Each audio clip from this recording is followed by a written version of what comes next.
12 ফেব্রুয়ারি জাতীয় সংসদ নির্বাচন, সেই সাথে গণভোট। পুরোদমে চলছে ভোটের প্রচারণা। জানাবো সব পক্ষের খবর। দর্শক, স্বাগত নিউজ 24 এর নিয়মিত আয়োজন নির্বাচনী সংবাদে। সাথে আছি আমি রিয়াজ সুমন। দর্শক, এই মুহূর্তে ফরিদপুরে বিএনপি নির্বাচনী জনসভায় যোগ দিয়েছেন বিএনপির চেয়ারম্যান তারেক রহমান। আমরা সরাসরি যুক্ত হতে চাই সেখানে। ত্বরান্বিত করবে এই আশা ব্যক্ত করে আমি আজকে শেষ করছি। বাংলাদেশ জিন্দাবাদ। শহীদ প্রেসিডেন্ট জিয়া রহমান অমর হোক, বেগম খালেদা জিয়া অমর হোক, চৌধুরী কামাল ইবনে ইউসুফ অমর হোক, চেয়ারম্যান তারেক রহমান জিন্দাবাদ। ধন্যবাদ। আসসালামু আলাইকুম। এ পর্যায়ে বক্তব্য রাখার জন্য আহ্বান করছি এই গণতন্ত্র প্রতিষ্ঠা করতে গিয়ে যিনি এই হাসিনা ফ্যাসিবাদের চরম নির্যাতনের শিকার হয়েছেন, শরীয়তপুরের কৃতি সন্তান, শরীয়তপুর 2 আসনের বিএনপির মনোনীত প্রার্থী বাবুল এখন বক্তব্য রাখবেন বাংলাদেশ জাতীয়তাবাদী কৃষক দলকে, যিনি বাংলাদেশকে সংগঠিত করেছেন, বাংলাদেশ জাতীয়তাবাদী ছাত্র দলের সাবেক সোনালী ফসল, জাতীয়তাবাদী কৃষক দলের সংগ্রামী সাধারণ সম্পাদক, ফরিদপুর 4 আসনের জাতীয় সংসদের বিএনপির মনোনীত প্রার্থী জনাব শহীদুল ইসলাম বাবুল বক্তব্য রাখবেন। বিসমিল্লাহির রহমানির রহিম। আজকে ফরিদপুর রাজেন্দ্র বিশ্ববিদ্যালয়ের মাঠে এই ঐতিহাসিক মিটিং এর সম্মানিত সভাপতি, প্রধান অতিথি হিসেবে উপস্থিত হয়েছেন বাংলাদেশের কোটি কোটি মানুষের নয়নের মণি, বাংলাদেশের কোটি কোটি মানুষের নির্ভরতার ঠিকানা, বিএনপির চেয়ারপারসন জননেতা জনাব তারেক রহমান উপস্থিত হয়েছেন। জাতীয় নেতৃবৃন্দ, স্বৈরাচারের গুপ্ত সংগঠনের নেতারা নতুন জালেমে পরিণত হয়েছে বলে মন্তব্য করেছেন বিএনপি চেয়ারম্যান তারেক রহমান। বরিশালে জনসভায় কথা বলেন তিনি। এ সময় তিনি আরও বলেন, এই জালেমদের কাছে মা বোনরা নিরাপদ নয়। নতুন জালেমের আবির্ভাব হয়েছে। এই গুপ্ত সংগঠনের ব্যক্তিরা নতুন জালেম রূপে আবির্ভূত হয়েছে বাংলাদেশের মানুষের কাছে।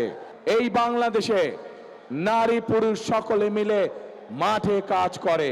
বাংলাদেশের নারীদেরকে সে একটি অত্যন্ত কলঙ্কিত শব্দ দিয়ে ব্যবহার করেছে। প্রিয় ভাই বোনেরা,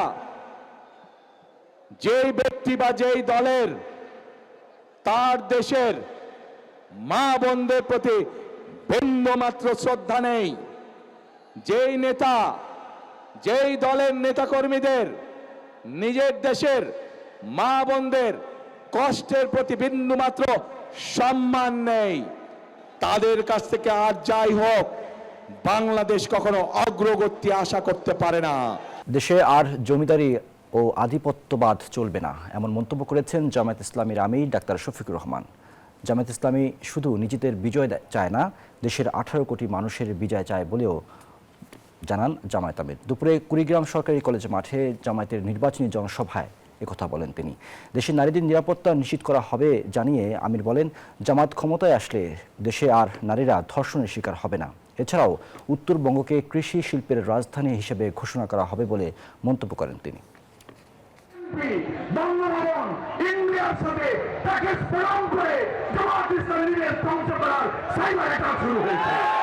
মানুষ জানছে, আপনারাই একবার ক্ষমতায় আসার আগে বলেছিলেন বেকার ভাতা দেবেন, কৃষকদের বিনামূল্যে সার দেবেন, অনেক ওয়াদা করেছিলেন, সব ব্যর্থ প্রমাণিত হয়েছে। নির্বাচনে একটি নির্দিষ্ট দলের পক্ষে অবস্থান নিয়েছে প্রতিবেশী রাষ্ট্র, অভিযোগ করেছেন এনসিপির আহ্বায়ক নাহিদ ইসলাম। বুধবার রাজধানীর মালিবাগে গণসংযোগকালে এই অভিযোগ করেন ঢাকা 11 আসনের এনসিপির আহ্বায়ক। বলেন, নির্বাচনকে সামনে রেখে দেশ ও দেশের বাইরে থেকে ষড়যন্ত্র চলছে। বিএনপি প্রার্থী কাইয়ুমের বিরুদ্ধে করা রিট খারিজ হলেও এই আদেশের বিরুদ্ধে আপিল করবেন বলেও জানান নাহিদ। এদিকে ঢাকা 6 আসনের 11 দলীয় ঐক্য সমর্থিত জামায়াত প্রার্থী আব্দুল মান্নান গেন্ডারিয়া এলাকায় জেএনজি সদস্যদের সাথে মতবিনিময় করেন। বলেন, নির্বাচনে জয়ী হলে চাঁদাবাজ, দখলদারি ও সন্ত্রাস নির্মূলে কাজ করবে জামাত। বাংলাদেশের সাবেক হাই কমিশনার, ভারতীয় হাই কমিশনার, তিনি একটা উক্তি কমেন্ট করেছেন যে যদি এই 11 দলীয় ঐক্য ক্ষমতায় আসে সেটা কারচুপি ছাড়া সম্ভব না।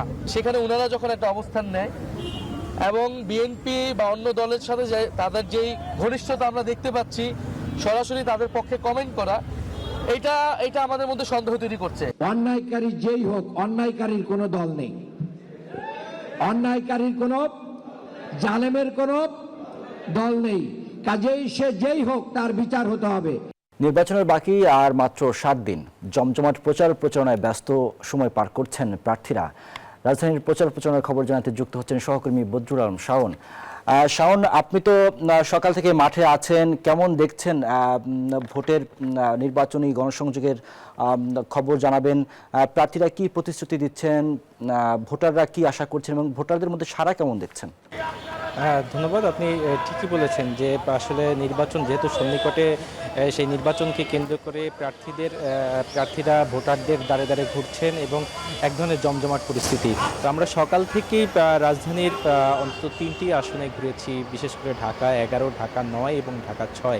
এই 3টি আসনেই আমরা দেখেছি যে প্রার্থীরা যারা ভোটার রয়েছেন নিজ নিজ আসনের, সেই ভোটারদের কাছে যাচ্ছেন, তাদেরকে তারা প্রতিশ্রুতি দিচ্ছেন। তারা যদি বিজয়ী হন সেক্ষেত্রে তারা সেই সংশ্লিষ্ট আসনে তারা কি করবেন, তাদের ওই এলাকার বাসিন্দাদের জন্য কি ধরনের কাজ করবেন, সেই প্রতিশ্রুতি মূলত তারা দিচ্ছেন। পাশাপাশি আমরা একটি জিনিস বলতে পারি যে এই 3 আসনের যে প্রার্থীদের সাথে আমাদের দেখা হয়েছে গণসংযোগকালে, তারা যে প্রতিশ্রুতি দিচ্ছেন তার মধ্যে একটি 3টি আসনেরই প্রার্থীদের মধ্যে একটি একই ঘটনা রয়েছে। সেটি হচ্ছে তারা মূলত দুর্নীতি, চাঁদাবাজ এবং সন্ত্রাস মুক্ত করতে চান নিজ নিজ এলাকা। এই আসনগুলোর বিএনপি, জামাত এবং জাতীয় নাগরিক পার্টি এনসিপির যারা প্রার্থী রয়েছেন সবাই কিন্তু একই কথা বলছেন যে বিগত 15 বছরে এই এলাকাগুলোতে দুর্নীতি, চাঁদাবাজ এবং সন্ত্রাসী কার্যক্রম এত বিস্তার লাভ করেছে, যেই কারণে এই আসনগুলোর যারা সাধারণ বাসিন্দা তারা এক ধরনের অতিষ্ঠ। সেই জায়গা থেকে সবাই কিন্তু প্রতিশ্রুতি দিচ্ছেন যে তারা যদি ক্ষমতায় আসেন সেক্ষেত্রে তারা সেই প্রতিশ্রুতি বাস্তবায়ন করবেন। পাশাপাশি তারা এলাকার উন্নয়নের জন্য কাজ করবেন সেই কথা বলছেন। কিন্তু কেউ আবার এই নির্বাচনকে ঘিরে এক ধরনের আশঙ্কাও প্রকাশ করেছেন যে দেশে বিদেশে এক ধরনের ষড়যন্ত্র চলছে। তো এই ছিল আমার কাছে এখন পর্যন্ত সর্বশেষ সংবাদ। ফিরে যাব স্টুডিওতে আমাদের সহকর্মী রিয়াজ সুমনের কাছে। শাওন, আপনাকে অনেক ধন্যবাদ। দর্শক, ঢাকার নির্বাচনী প্রচারণার খবর জানছিলাম। এবার একটু যেতে চাই ঢাকার বাইরে। সিরাজগঞ্জে নির্বাচনী প্রচারণার খবর জানাতে আমাদের সাথে যুক্ত হচ্ছেন সহকর্মী আব্দুস সামাদ সায়েম। কোন প্রতীকের প্রচারণা দেখছেন এখন এবং কি রকম সাড়া পাচ্ছে প্রার্থীরা যে ভোটারদের দ্বারে দ্বারে যাচ্ছে? ভোটারদের চাওয়া কি, প্রার্থীরা কি প্রতিশ্রুতি দিচ্ছে? নির্বাচনের আর মাত্র 7 দিন বাকি রয়েছে। ইতিমধ্যে কিন্তু সিরাজগঞ্জের 6টি যে সংসদীয় আসন রয়েছে এর মধ্যে কিন্তু 39 জন প্রার্থী প্রচারণা চালাচ্ছে। আমি এই মুহূর্তে রয়েছি সিরাজগঞ্জ 1 আসনের যে প্রাক প্রতীকের গণ অধিকার পরিষদের প্রার্থী রয়েছেন মল্লিকা খাতুন, তার কাছে উনি সকাল থেকে কিন্তু প্রচারণা করছেন। আমি একটু তার কাছে জানবো যে আসলে তিনি কেমন সাড়া পাচ্ছেন এবং ভোটারদের কী প্রতিশ্রুতি দিচ্ছেন। ধন্যবাদ। আলহামদুলিল্লাহ, আমি মানুষের সর্বোচ্চ সাড়া পাচ্ছি, কারণ আমি একজন সাধারণ পরিবারের সন্তান, কৃষক পরিবারের সন্তান। মানুষের ঘরে ঘরে যাচ্ছি, মানুষের একদম অন্তরে প্রবেশ করতে পারছি এবং মানুষ আমাকে সেইভাবে সাড়া দিচ্ছে। আর প্রতিশ্রুতি আল্লাহ রহমত করে আমি যদি সংসদে যেতে পারি, আমি যেহেতু নদী ভাঙন এলাকার মেয়ে এবং আমার বাড়ি 4 বার ভেঙেছে, সেই জায়গা থেকে আমি নদী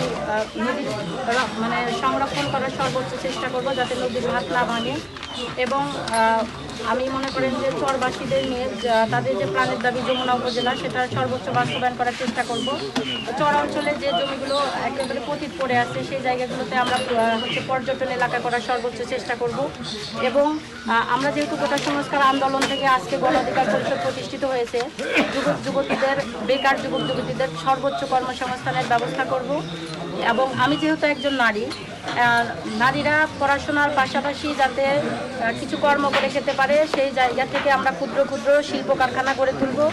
ধন্যবাদ। আসলে শুনছিলেন যে উনি কিন্তু যদি সংসদ সদস্য নির্বাচন হয় তাহলে কাজীপুরে আকাশের যে সমস্যাগুলো রয়েছে সেই সমস্যাগুলো কিন্তু উনি সমাধান করবে এমন প্রতিশ্রুতি দিয়ে কিন্তু ভোটারদের দ্বারে দ্বারে যাচ্ছেন এবং তিনি সাড়াও পাচ্ছেন। এই ছিল আমার কাছ থেকে সিরাজগঞ্জ থেকে প্রাক প্রতীক প্রচারের সর্বশেষ ফিরছি স্টোরিতে সুমন আপনার কাছে। ধন্যবাদ সাইম আপনাকে। ঝালকাঠি 2 আসনে বিএনপি জামায়াত প্রার্থীদের ঘুম হারাম করে চলেছেন মোটরসাইকেল প্রতীকের স্বতন্ত্র প্রার্থী রাজ্জাক সেলিম। তার দাবি ভোট হলে তিনি বিজয়ী হবেন। নির্বাচনী প্রচারণায় তিনি বলেন, রাজনীতি তার কাছে ক্ষমতার হাতিয়ার নয়, মানুষের হক আদায়ের মাধ্যম। উপজেলা চেয়ারম্যান নির্বাচন হয়েছিলাম স্বতন্ত্র হিসাবে 2009 সালে। সুতরাং এই স্বতন্ত্র কাজ করা কিছুটা স্বাধীনতা আছে, কিছুটা সচ্ছলভাবে কাজ করা যায় এবং নিজের ইচ্ছে মতো দেশ জনগণের খেদমত করা যায়। এই চিন্তা করি আমি এই নির্বাচনে আসছি এবং আমার দৃঢ় বিশ্বাস নির্বাচন নিরপেক্ষ হবে, ঝামেলা মুক্ত হবে, সংঘাত মুক্ত হবে। এখন পর্যন্ত আমরা দেখতে পাচ্ছি যে সেইভাবেই আগাচ্ছে। বিএনপি কাজে বিশ্বাস করে, তবে সমালোচনায় বিশ্বাস করে না বলে মন্তব্য করেছেন বিএনপি মহাসচিব মির্জা ফখরুল ইসলাম আলমগীর। বুধবার সকাল 11:30টায় ঠাকুরগাঁয়ে নিজ নির্বাচনী আসনে প্রচারণাকালে এক সভায় তিনি এসব কথা বলেন বিএনপি কাজে প্রমাণ দেবে। জামায়াতকে উদ্দেশ্য করে ফখরুল বলেন, রাজনীতি করা ভালো, তবে মিথ্যা বলে রাজনীতি ভালো নয়। এ সময় ঠাকুরগাঁয়ের উন্নয়নের নামে নানা প্রতিশ্রুতি দেন বিএনপির এই প্রবীণ নেতা। আমরা কর্মে বিশ্বাস করি, আমরা সমালোচনায় বিশ্বাস করি না। আজকে একটা দল আপনাদের সামনে আসছে, নিশ্চয়ই আসছে, আপনারা চিনেন, এদেরকে আমরা আগে কখনো দেখি নাই। আমাদের সঙ্গে থাকতো, আমরা একসাথে ছিলাম, আমাদের সঙ্গে থাকছে, আমরা কিন্তু জানতাম না জানাচ্ছি। এখন আসছে যে তারা নির্বাচন করবে, ভালো কথা, যে কেউ রাজনীতি করতে পারবে। রাজনীতি করবেন, দয়া করে মিথ্যা কথা বলবেন না। দর্শক, এই পর্যায়ে আমরা আসন ভিত্তিক প্রার্থীদের পরিচিতি দেখে আসতে চাই। আমাদের কাছে আজকে রয়েছে ঠাকুরগাঁও 1 আসনের দেখতে চাই যে কারা আছেন প্রতিদ্বন্দ্বী। ঠাকুরগাঁও 1 আসনে মোট 3 জন প্রার্থী রয়েছেন। মির্জা ফখরুল ইসলাম আলমগীর, যিনি ধানের শীষ প্রতীক নিয়ে লড়াই করছেন। দেলাওয়ার হোসেন, বাংলাদেশ জামায়াত ইসলামী, তিনি দাঁড়িপাল্লা প্রতীক নিয়ে প্রতিদ্বন্দ্বিতা করছেন। এবং মোহাম্মদ খাদিমুল ইসলাম আছেন ইসলামী আন্দোলন বাংলাদেশ, যিনি হাত পাখা প্রতীকে লড়ছেন। আমরা পরের আসনটি দেখতে চাই, ঠাকুরগাঁও 2 আসন। এখানে মোট প্রার্থী রয়েছেন 7 জন। বিএনপি থেকে লড়ছেন আব্দুল সালাম ধানের শীষ প্রতীকে, বাংলাদেশ জামায়াত ইসলামীর পক্ষ থেকে লড়ছেন আব্দুল হাকিম দাঁড়িপাল্লা প্রতীকে, এবং মোহাম্মদ রেজাউল করিম আছেন ইসলামী আন্দোলন বাংলাদেশের পক্ষে হাত পাখা প্রতীক নিয়ে। পরের আসনটি দেখতে চাই, সেখানে আমরা দেখতে পাচ্ছি ঠাকুরগাঁও 3 আসন। এখানে মোট প্রার্থী রয়েছেন 10 জন। এর মধ্যে 3 জন প্রার্থী রয়েছেন যারা হেভিওয়েটের মধ্যে। মোহাম্মদ জাহিদুর রহমান বিএনপি থেকে লড়ছেন ধানের শীষ প্রতীক নিয়ে। আছেন মোহাম্মদ মিজানুর রহমান বাংলাদেশ জামায়াত ইসলামীর প্রার্থী, যিনি প্রতীক নিয়ে লড়ছেন দাঁড়িপাল্লা, এবং হাফিজ উদ্দিন আহমেদ জাতীয় পার্টির নাঙ্গল প্রতীক নিয়ে তিনি প্রতিদ্বন্দ্বিতা করছেন। ঢাকা 12 আসনের নির্বাচনী প্রচারণার খবর জানাতে তেজগাঁও থেকে সরাসরি যুক্ত হচ্ছেন সহকর্মী রাশেদ রায়হান। রায়হান, কোন প্রতীকের প্রার্থী এই মুহূর্তে গণসংযোগ চালাচ্ছে এবং আপনার কাছে কি তথ্য আছে এই মুহূর্তে? তার ঠিক সামনে এবং এখানে আজকে ঢাকা 12 আসনের বিএনপি সমর্থিত বিপ্লবী ওয়ার্কার্স পার্টির যে প্রার্থী রয়েছে সাইফুল হক, তিনি এখানে নির্বাচনী প্রচারণা শুরু করেছেন। আপনারা জানেন যে বিএনপি এই আসনটি তাদের জোট শরিকদের জন্য ছেড়ে দিয়েছে এবং যে কারণে তাকে আসলে কিন্তু এই সিটটি ছেড়ে দেওয়ার পর থেকে তিনি প্রচারণা শুরু করেছেন এবং তিনি কিছুটা চাপে আছে, যেটি শুরু থেকে আমরা দেখতে পাচ্ছি। কারণ বিএনপির আরও একজন প্রার্থী, স্বতন্ত্র প্রার্থী হিসেবে যিনি কাজ করছেন, যিনি আগে বিএনপির রাজনীতি করতেন, তিনিও, তার নামও সাইফুল ইসলাম নীরব, এবং আরেকজন যিনি প্রার্থী রয়েছেন জামায়াত ইসলামীর, তার নামও সাইফুল ইসলাম নীরব। এই 3 সাইফুলের লড়াই মূলত আসলে এই ঢাকা 12 আসনে চলছে এবং কিছুদিন আগেই আসলে এখানে রাজধানীর মিরের বাগে তার প্রার্থীদের সাইফুল হকের যে বিপ্লবী পার্টি অর্থাৎ বিএনপি সমর্থিত যে প্রার্থী তার সমর্থকদের সাথে একটি হতাহতের ঘটনাও ঘটেছিল। এই মুহূর্তে প্রার্থী কথা বলবেন, আমরা সরাসরি তার সাথে কি বলছেন তিনি আমরা একটু শোনানোর চেষ্টা করব। আমি আপনাদের সবাইকে শুভেচ্ছা জানাই এবং অভিনন্দন জানাই। আমাদের বিএনপির মূল দল, আমাদের যুব দল, ছাত্র দল, স্বেচ্ছাসেবক দল, শ্রমিক দল এবং বিভিন্ন অঙ্গ সংগঠনের সংগ্রামী নেতৃত্ব যারা আপনারা আজকে এসছেন, আমি আপনাদেরকে শুভেচ্ছা জানাই, সালাম জানাই এবং অভিনন্দন জানাই বন্ধুরা। এবং একই সাথে বিপ্লবী ওয়ার্কার্স পার্টি এবং অন্যান্য ধন্যবাদ। আমরা গণসংযোগ চলছে বিএনপি মনোনীত প্রার্থী ঢাকা 12 আসনে, সেখানে ছিলাম। আমরা এবার যেতে চাই ফরিদপুরে, সেখানে নির্বাচনী সমাবেশে বক্তব্য রাখছেন বিএনপি চেয়ারম্যান তারেক রহমান। যুক্ত হতে চাই সেখানে। আপনাদেরকে দেখে রাখা। ধন্যবাদ, বসেন। প্রিয় ভাই বোনেরা, একটু আগে এখানে আমাদের ফরিদপুরের নেতারা, ফরিদপুর জেলার নেতারা একটি দাবির কথা বলেছে, দুটি দাবির কথা মূলত বলেছে। এক, এই ফরিদপুর শহরে সিটি কর্পোরেশন করা এবং 2, ফরিদপুরকে বিভাগ করা।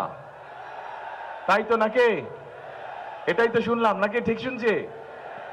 আচ্ছা, তাহলে আজকের এই নির্বাচনী জনসভায় আপনাদের সকলের সামনে আমি এতটুকু বলতে চাই, ইনশাল্লাহ বিএনপি সরকার গঠন করলে আগামীতে ধানের শীষ আগামী 12 তারিখে নির্বাচনে জয়যুক্ত হলে পরে বিভাগ গঠন করলে যদি এলাকার মানুষের উপকার হয়, বিভাগ গঠন করলে যদি মানুষের সমস্যার সমাধান হয়, তাহলে ইনশাল্লাহ জনগণের সেই দাবি বিএনপি পূরণ করবে। প্রিয় ভাই বোনেরা, অনেক সমস্যার কথা আমরা শুনেছি। এই সমস্যাগুলো আমি ভেবেছিলাম যে এত সমস্যা নেই, কারণ দীর্ঘ 17 বছর আমি দেশে থাকতে পারিনি। আমরা দূর থেকে শুনেছি প্রত্যেক এলাকায় বলে অনেক উন্নয়ন হয়েছে, কিন্তু যদি উন্নয়ন হয়েই থাকে তাহলে প্রার্থীরা কেন এত সমস্যার কথা বলল? তার মানে কি উন্নয়নের ফাঁকা বলি ছিল এতদিন? তাহলে প্রিয় ভাই বোনেরা, এখন সময় এসেছে আপনারা যে অধিকার ফিরে পেয়েছেন, যে অধিকার আপনাদের কাছ থেকে গত 1 যুগেরও বেশি সময় ধরে কেড়ে নেওয়া হয়েছিল, সেই অধিকার বাংলাদেশের মানুষ ফিরে পেয়েছে এবং সেই অধিকার আদায় করার মাধ্যমে অর্থাৎ আগামী 12 তারিখে বাংলাদেশের মানুষ তাদের সেই উদ্ধারকৃত অধিকার প্রয়োগ করার মাধ্যমে দেশের মানুষ দেশের অধিকার ফিরে পাবে। কারণ আমরা যারা বিএনপি করি, আমরা বিশ্বাস করি যে এই দেশের বিএনপির সকল ক্ষমতার উৎস কারা? জনগণ হচ্ছে সকল ক্ষমতার উৎস এবং এই দেশের প্রকৃত মালিক হচ্ছে জনগণ। কাজেই যখন দেশে জনগণের কাছে জবাবদিহিমূলক একটি সরকার থাকবে, জনগণের কাছে জবাবদিহি করতে বাধ্য একটি সরকার থাকবে, তখনই একমাত্র সম্ভব দেশের এলাকার মানুষের সমস্যার সমাধান করা, তখনই একমাত্র সম্ভব দেশকে সামনের দিকে এগিয়ে নিয়ে যাওয়া। এবং সেই জন্যই প্রিয় ভাই বোনেরা, এলাকার সমস্যা যেমন আছে, একই সাথে আরো বহু কতগুলো সমস্যা আছে এবং সেগুলো সম্পর্কে আমরা আমাদের দলের পক্ষ থেকে পরিকল্পনা গ্রহণ করেছি যে বিএনপিকে বাংলাদেশের মানুষ 12 তারিখে নির্বাচনে দেশ পরিচালনার সুযোগ দিলে বিএনপি কি কি পরিকল্পনা গ্রহণ করবে যাতে করে এলাকার সমস্যার সমাধান হয়, যাতে করে দেশের মানুষের সমস্যার সমাধান হয়। প্রিয় ভাই বোনেরা, এই এলাকা একটি অন্যতম প্রধান সমস্যা হচ্ছে নদী ভাঙন। আমরা পরিকল্পনা গ্রহণ করেছি যে নদী ভাঙন যেভাবে হোক আমাদেরকে এটার মধ্যে প্রতিরোধ গড়ে তুলতে হবে, যাতে করে এলাকার মানুষের জমি জমা আমরা রক্ষা করতে পারি। কারণ বৃহত্তর ফরিদপুর এলাকা কৃষি প্রধান একটি এলাকা এই এলাকায় পাট শিল্প আছে, যেই পাট শিল্পকে যদি আমরা সহযোগিতা করতে পারি, এই পাট শিল্পের সাথে লক্ষ লক্ষ কৃষক ভাইরা জড়িত আছে এবং এই পাট শিল্পকে সহযোগিতা করার মাধ্যমে একদিকে যেরকম কৃষক ভাইদের সুবিধা হবে, একইভাবে আমরা দেশকেও সামনে নিয়ে যেতে পারবো। এই পাট রপ্তানি করার মাধ্যমে, বিভিন্ন পাটজাত দ্রব্য রপ্তানি করার মাধ্যমে আমরা দেশে বৈদেশিক মুদ্রা অর্জন করতে পারবো। ফরিদপুরে নির্বাচনী জনসমাবেশে কথা বলছিলেন বিএনপি চেয়ারম্যান তারেক রহমান। আমরা সরাসরি যুক্ত ছিলাম সেখানে। এই ছিল নির্বাচনী সংবাদে। এতক্ষণ সাথে থাকার জন্য ধন্যবাদ সবাইকে।